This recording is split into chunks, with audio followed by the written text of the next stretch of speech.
ošklivé a marnivé je to tam. No keď máš tam fanúšikov, tak im to tam dám. Točíš video, ako si špinavý a nešťastný. Chceš, aby si to zdieľali a aby to všetci mali. Požičiaš si prachy, aby si im dal darčeky. Chceš byť na tom rebríčku vyššie jak ostatní.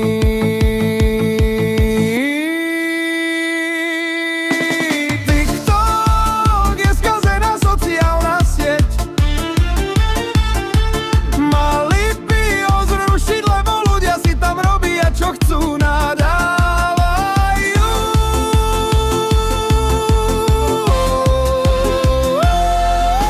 Preklinajú a sedia na zadkoch a ružičky a darčeky si pýtajú.